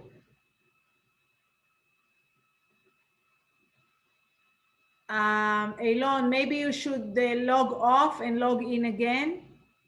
That is the best solution usually. Stop sharing the screen. Is Gary with us, Rachel? No, but Eilon's not on mute. So so that's why he needs to leave the meeting and to relog again, because I think that will be the only solution. Eilon? Just 1 second, please. Wow, we can hear you now. Can you? Yes. Good. So that's good. It's Perfect. a good sign.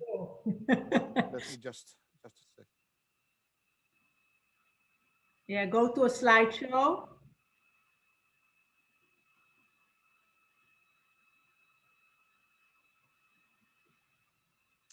Okay. Can you hear me now? Yes, we can. That's good. I'm sorry, I had some problems here.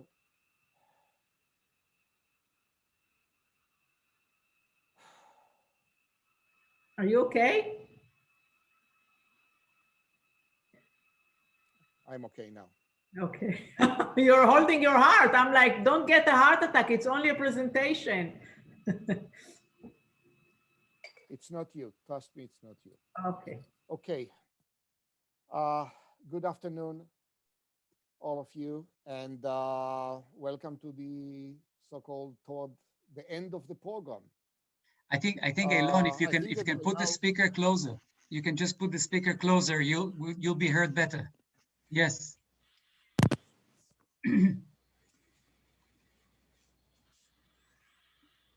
Put it right next to the mouth like that. You know, we can't hear anything now. So better that he's not going to touch it. Can you hear me now? Yes. And raise your voice, please. Yes, thank you. Okay. So by this time, I'm sure that you are pretty much educated with the basic water parameters of Israel and knowing a bit about the surrounding countries as well. The notion we left you is that we are in a good shape. We have pretty much enough water, and I would say even in some cases a potential for surplus of water. But the question is, and remains, whether or not this will hold in the future. Are we ready to face the future water demand in Israel? Before I address it, I would like to go back and go over.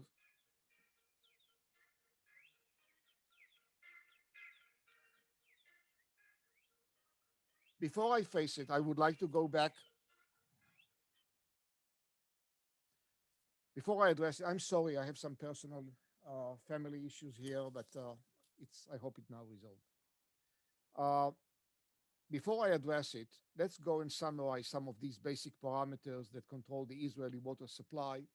And as you can see here already from this slide, we are at kind of an island in this arid zone. You see this from these satellite images. You see that Israel is green. Even the Golan Heights, which is more than 50 years under Israeli control, it looks greener than the surrounding. Even the Galilee area comparing to Lebanon, which Lebanon receives by far more rainfall than we do, not mentioning the Negev desert. Well, this is artificial. This is because we manage our water resources well, and this is because we control the land and the agriculture as well. The major parameter, as I addressed in the opening remarks 4 days ago or 3 days ago, is the water grid that we established in Israel. The ability to divert water from the Sea of Galilee to the central part of the city, to the central part of Israel, and as you can see here, we established the major water carrier, our national water carrier, with the laterals and the sublaterals all over the country, all over the country. I would say now that about 92, 93% of the population in Israel is connected to the national water grid, which is very common regarding electricity, but very rarely experienced around the world, but in Israel.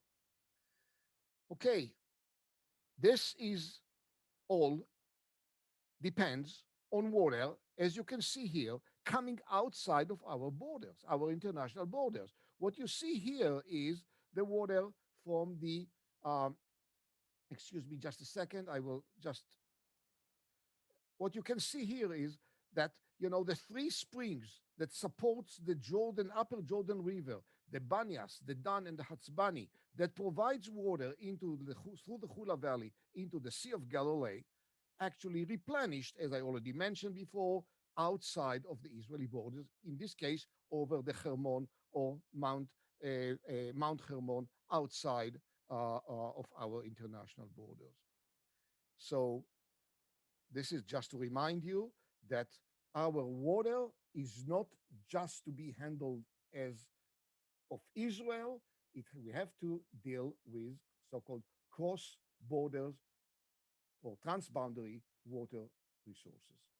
Let's explore a bit the Jordan River Valley. What you see here again, this is the upper Jordan River flowing into the Sea of Galilee. And here is our national water carrier. But here in this map, the black lines here represents dams, reservoirs over the Jordan River.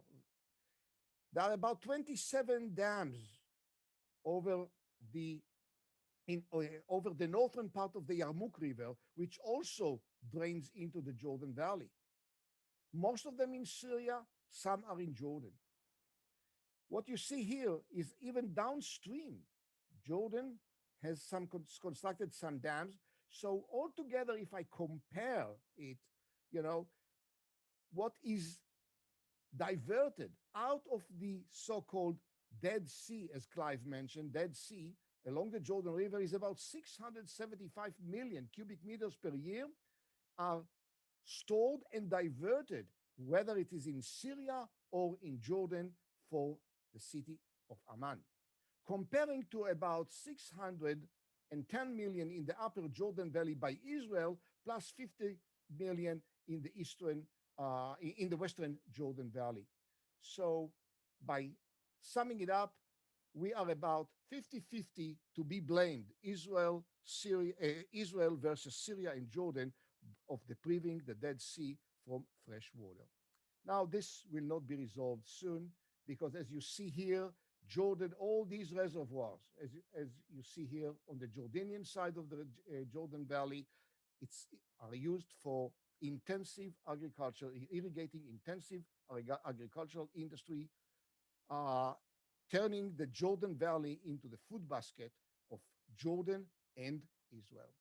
So Clive said it before, I cannot foresee that Israel nor Jordan can give up this sum of water at this very moment to revive the Dead Sea. And we are eagerly looking for an alternative, whether it's going to be the Red Dead Sea Canal, Seas Canal, or the Med Dead Seas Canal.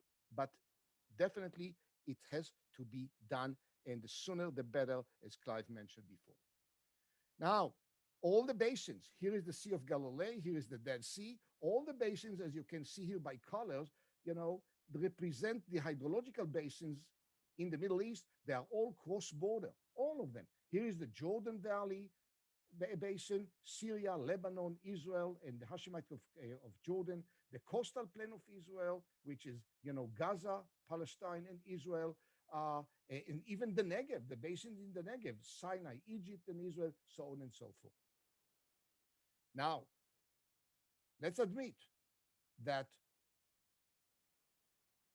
as you see here, the red stars here, these are the spots where water issues caused some tension in the past, and in some cases even today, because of disagreement of how to use the water.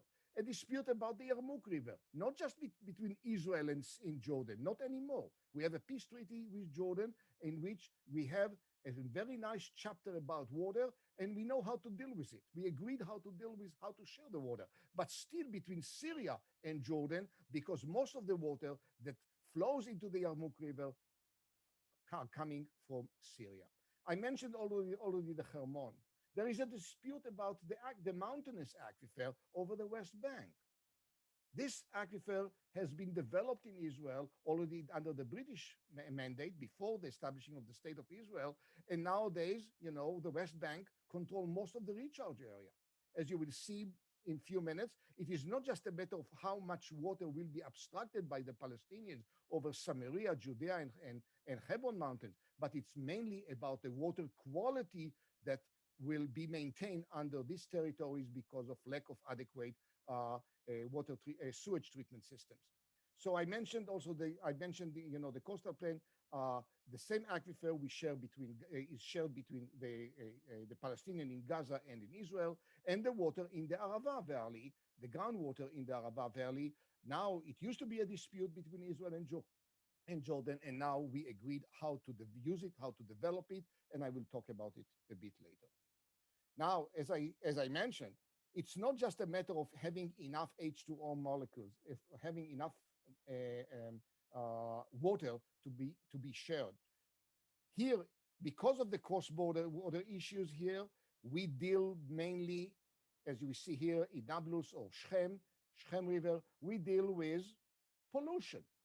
Here, this basin, because of lack of adequate water treatment facilities in the cities, mainly in Nablus or Shechem in the area, this river is polluting the Alexander River. And in order to mitigate the problem, what Israel did, here is the border, here is the wall between the West Bank and Israel. What we did here, we divert the polluted water into a reservoir, treatment reservoir on the west side of the border, and then we release the clean water downstream. However, during the pickup season of the olives, they release the effluents, as you can see here, and the effluents reach the Mediterranean. And instead of having a nice, clear Mediterranean water, look what's going on here for a couple of weeks a year. This has to be stopped. And no matter how much we negotiated about it, the Jordanians, or the Palestinians, I'm sorry, didn't find an adequate solution yet how to deal with it. And we are the riparian, we are the downstream who suffer from it. Another example about controlling the water quality is from Hebron, Beersheba, and Gaza Strip. Here is Gaza Strip. Here is the city of Beersheba right here. And this is the wash. If we look what's going on here, we see that the wash carries white water from the Hebron stone cutting industry right here, over here. Now, what's happened below, downstream, near the city of Beersheba? The JNF established a wonderful, wonderful park in Nahal Beersheba. Here we see it.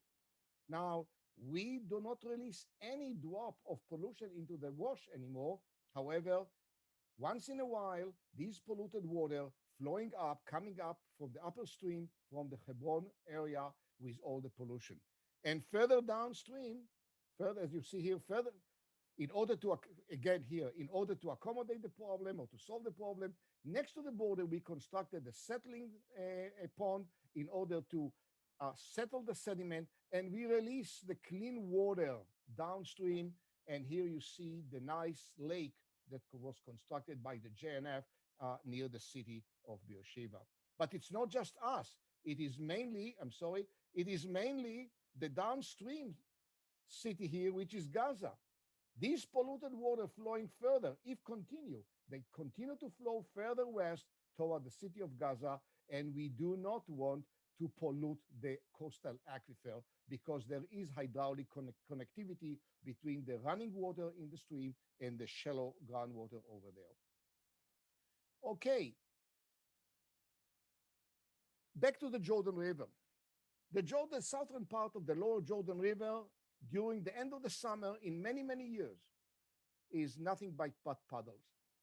And excuse me, but I don't believe that the international world will let us and Jordan to continue managing the lower Jordan River in such a bad way. It is a holy river. And beyond the negative impact on the Dead Sea, it has some negative impact on the pilgrimage industry, those coming to Jordan and to Israel. And I can see that in the future, we will be asked to, to reclaim the lower Jordan River. That means we shall have to look for water back to nature. It is not just to revive the Dead Sea, as I said, is to revive the aquatic ecology of the lower Jordan River. And indeed, because Israel established such substantial water industry, mainly desalinating Mediterranean seawater, instead nowadays of pumping water from the Sea of Galilee, and during the last 4 years, the water level in the Sea of Galilee and the water capacity stored in the Sea of Galilee is quite in a good shape. And I would like to remind you what you heard from me about 3 days ago, that we use the water in the Sea of Galilee as our operation reservoir. We store water from good years to bad years, not just for us, but also for Jordan. Jordan can divert surplus water from the Yarmouk River and they pump it back along about 5.5 miles to their territory.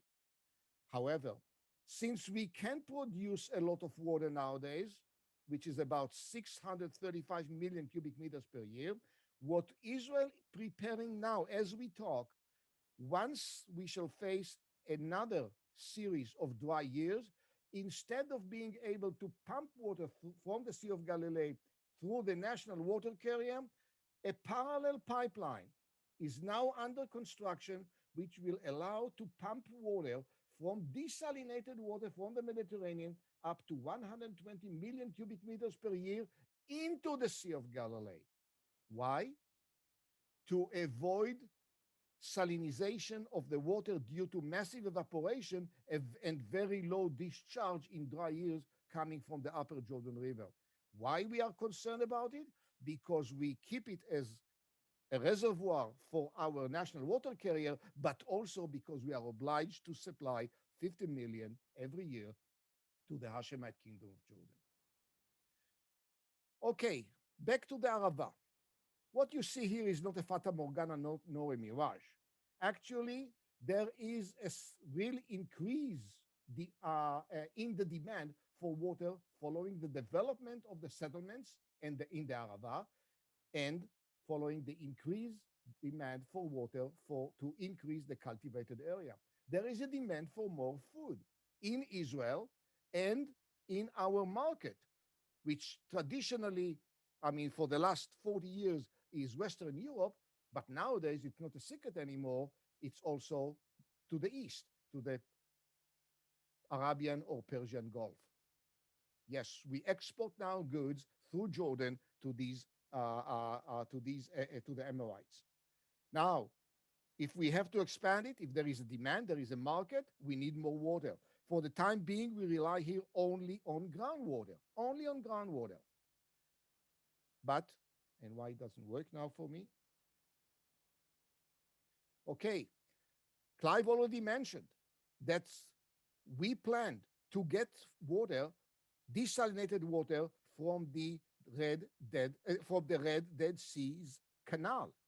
However, this project, for the time being, is still on the drawing table, and we don't know when it will be materialized. And bear in mind, only this part of Israel, up to the northern Negev desert, okay, we are connected to the national water grid. In the Arava system, we still have a localized water supply system. The Southern Arava project, water grid project, Central Arava, and Northern Arava. As we talk now, we decided not to wait for the desalinated water to come from the Red Dead Sea project, and we started the connection between the national grid to the Arava. Now, you see, connecting the basin, the Arava basin, to the national water grid, and connecting the southern Arava with the central and the northern Arava. Because water, I mentioned it before and I repeat it and repeat, water is a very important parameter in our homeland security. So nowadays we have this project has been accomplished. This project has been completed. And now you see the project running water into the Arava from the Tzafit, right here, area in plus 210 meters above sea level, down to minus 420 meters below sea level. It's a huge project, very, very complex from engineering point of view, as you can see it here. But now we can, and in the coming 5 years, we shall be able, now we can supply water to the Northern Arava. It's up to here.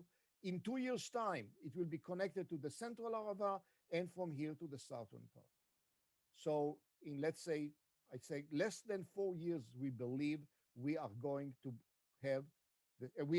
reach the situation where the entire country is connected into the national water grid. I would like to add to what Clive mentioned a few minutes ago. Even we accomplish this, we still obliged or committed to purchase 35 million cubic meters and even 50 million cubic meters from the Jordanian project once accomplished. It is important for us. It is important for us to show the Jordanians that they are not they are not the only ones who depends on the international water, because Jordan depends on how much water Syria will release to the Yarmouk River. Jordan now depends on how much water Israel will supply from the Sea of Galilee. We want to show them, okay, we also trust you. You can trust us. We are going to purchase, I emphasize, purchase water from your project. And you will see even more. Unless it is done, we are going to lose, for sure. And because all natural water resources are cross-border, if we continue with non-coordinated approach for management, it will lead for competition, and of course, it will be a cause for a conflict. However, as we do now, and I hope we continue, we shall convince ourselves and our neighbors to increase water use efficiency. We shall develop adequate and sufficient water in terms of quantity and quality, desalination, and look for international cross-border coordination. It will be a catalyst for collaboration. And why I'm so optimistic? I'm optimistic because water is a commodity. It's like oil and gas. Jordan now buy gas from Eastern Mediterranean Israeli gas wells. They depend on energy from Israel. What we hope that in the future, Lebanon stop producing electricity by dumping about 0.3 billion cubic meters to the Mediterranean without using it for irrigation at all. If they will be willing to, and now, by the way, and now the Sea of Galilee is only replenished, as I mentioned, by the 3 springs at the foothills of the Hermon Mountains, which is about altogether 0.75 billion cubic meters a year, including floods. However, out of it, 0.3 billion is evaporated. Israel has a capacity to pump out 0.5 billion. And if Lebanon, we reach a situation where Lebanon will be willing to trust Israel, and we shall be willing to trust Lebanon, and they will stop dumping the water to the Mediterranean and divert it through a 7-mile canal into the Jordan, into the northern Hula Valley, we shall be able to double the production of electricity. We shall be able to increase dramatically by about 60% the discharge of fresh water into the Sea of Galilee. And out of which we shall not use the water. We shall every drop we promise to deliver to Jordan and to Palestine, to the West Bank, which strive for fresh water. The double electricity will be shared between Syria and Lebanon. And what will be our gain? That the Sea of Galilee will be full for the entire, for every year with adequate quality of water, because the water from the Hatzbani and the Awali rivers is almost the same quality as water in the Jordan River. And finally, we have to look for, exchange of commodities. Israel is looking for green energy. We don't have enough land in the Negev area for what we have already established. Huge solar panels and solar towers. This is about 15 miles away from my campus, okay? Because the Negev desert is limited by its area. What we have in mind is that empty Sinai and the Arabian desert, southern desert of Jordan, can be used to produce solar energy, and Israel would like to commit itself to buy energy from Jordan, and in return, Jordan maybe will be willing to buy desalinated water from the Mediterranean. And as Clive mentioned before, maybe they will go for Med Dead Seas Canal rather than Red Dead. Why is that so? Because the cheapest alternative of the Red Dead Sea Canal is still more expensive than any alternative of the Mad Dead Sea Canal. So it doesn't make sense to pump water from the Red Dead and create the energy, desalinate the water, if you can have it much cheaper from the Mad Dead Sea Canal. And it's up to us to choose. Only us to choose. I mean us, it's Israel and its neighbors. So I don't want to leave you with the impression that the situation is bad. No, I think that we have all the options that the future water,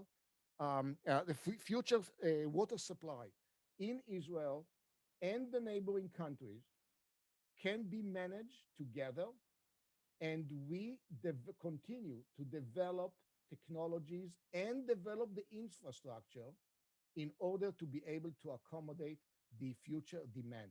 For example, the JNF is intensively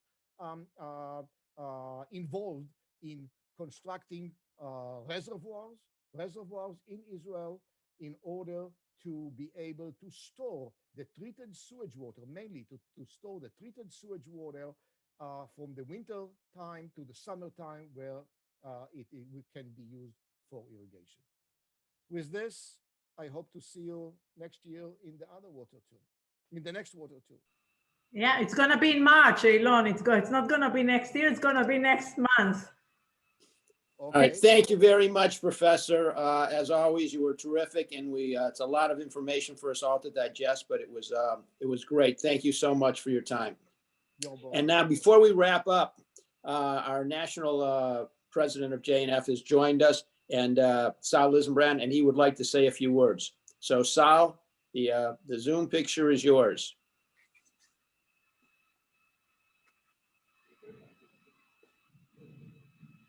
Sal, you are there, aren't you? Yeah, yep, I am here. Thanks, Mark. You know, I just wanted to come on for 1 minute to, Lauren's been telling me how fabulous this trip has been, and I hope to be able to make the next one. But in the interim, I just wanted to thank everybody, you know, Tali and Mark, obviously, and Gail and Rich and everybody. I see a lot of familiar faces here. And I think Izzy was your guide. Is he on also? Yeah. Is he? Oh, there he is. Hi. Hey, Saul, good to see you. Yeah, I guess with this bus group, Izzy, you don't have to use your special whistle to get everybody on the bus. No whistle yet. No one ever heard it.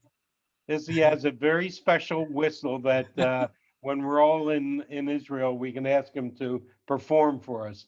But in the meantime, I just wanted to thank everybody for participating. Obviously, those Ken and everybody else that you know, that was part of this, especially Mark, to put it all together, and Tali. So thank you again. Hopefully, I'll make the next water mission, and we'll all be together at our national conference later this year.